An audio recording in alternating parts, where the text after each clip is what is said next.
Hello internets, Jesus loves you. My name's Cody and this is the Christian News Show we do on Tuesdays and Thursdays with geeksondergrace.com. Though I will admit that today's show is going to be a little weird. And in fact, we almost didn't even have a show because almost everything is about the election. So luckily I was able to find a few things that weren't. Because by now you already know that Trump has been elected, but there is way too much fire around this whole thing for me to really say anything else. We are incredibly divided right now, and unless we get past that, anything that is said is just giving fuel to the fire. But like I said, there were a couple of things that were not about the election. This first one, though, is a bit questionable. According to Christian Today, there was this Muslim religious leader who was very well known in the Middle East. They did not give out his real name because he's in the Middle East, and if they were to find out that he had become a Christian, the Muslim community in the Middle East would probably try to kill him. So again, according to this report, this man was found dead by his family. He had fallen, lost consciousness.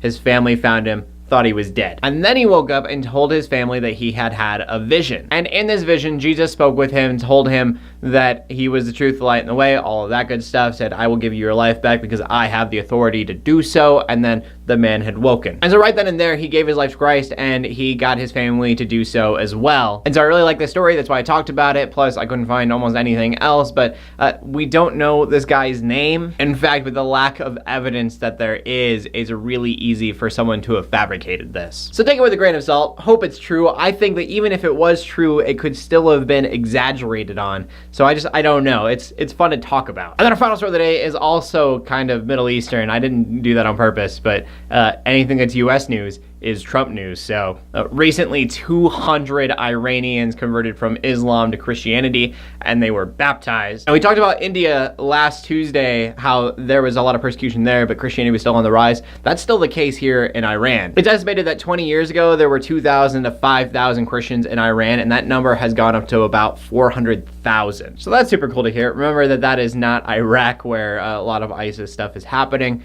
but still tons and tons of persecution in Iran and all over the Middle East. Stories like this give me a lot of hope. You hear a lot about estimations of Christianity being extinct in certain countries, and I think that stuff like this shows you that Christianity definitely can come back and it's not going anywhere. Jesus definitely seems to work through people where it's needed most. Not gonna do a question of the day today. I was gonna ask you guys whether or not you thought that second story was real because we don't know whether it is or not, but I'm just gonna let you guys comment on anything you want with what I talked about today. Like I said, I know it's a really weird show, but the things that I had to talk about were very minimal. I didn't have a lot of options. But still, always, please leave your comments in the comment section down below with your answer. Make sure you check out geeksondergrace.com for more geeky content. My name is Cody, bringing you Christian news and a not so boring kind of way every Tuesday and Thursday. I almost forgot the line. In closing, let the haters hate, let the Christians write. Everybody like, subscribe. I will see you later, and God bless.